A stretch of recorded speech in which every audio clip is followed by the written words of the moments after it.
Wall Street Journal rock and pop critic Jim Fusilli has selected his favorite albums of 2014, and he's here with his top 4.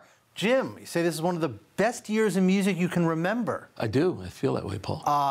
Why? Why was 2014 such a great year for music? I think we've been building towards this point, and we will continue to build on this point where the best artists have no possibility of having a hit.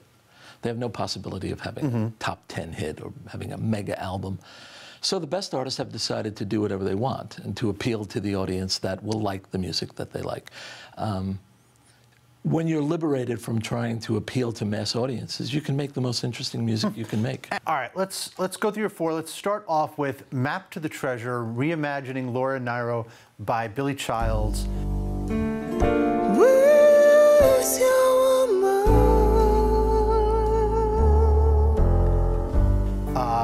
What I think is interesting about this album is there are so many people that he collaborates with on it. Right, he brought in a lot of singers and a lot of musicians. I mean, Billy has a reputation for being an extraordinary musician, extraordinary arranger, multiple Grammy nominee, top shelf talent.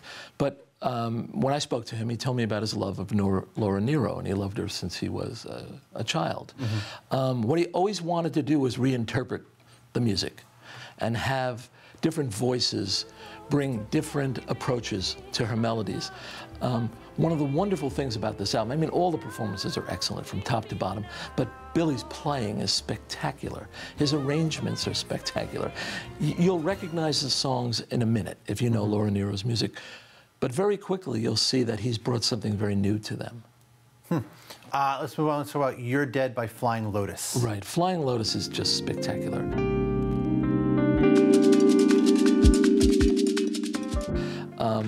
Primarily known as a DJ and producer, and given how bad commercial EDM is nowadays, those can be insults if you don't contextualize it properly.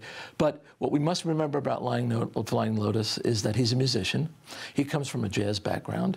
His aunt is Alice Coltrane, a serious musician, a gifted musician in her own right, whose husband was John Coltrane. His cousin is the saxophone player Ravi Coltrane. He knows jazz very well. And if you listen to You're Dead, you'll hear a lot of interesting approaches that come from jazz. His mind thinks in terms of improvisation, and he knows the studio beautifully, cut and paste. Great guest artist on the album, but it's all about movement and motion and progress and interaction. Really jazz attitude there. You know, one of the things I thought was interesting about the 4 that you picked is that what I saw going through a lot of it was it's a lot of cross-genre music. There's a lot of melding of different styles. Yeah, you can do anything you want, really. Yeah. If there's an audience for it, you'll find that audience. Right. But the audience will not be gazillion people. It's just not going to be. As commercial as Billy Childs' album is, and as commercial as I think the Flying Lotus album is, they're not for the same audience, even though they have a lot in common. Yeah. You know? Let's talk about Cold Specks and neuroplasticity. Yeah. She's wonderful. Yeah. She's wonderful, and she's unlike anybody out there.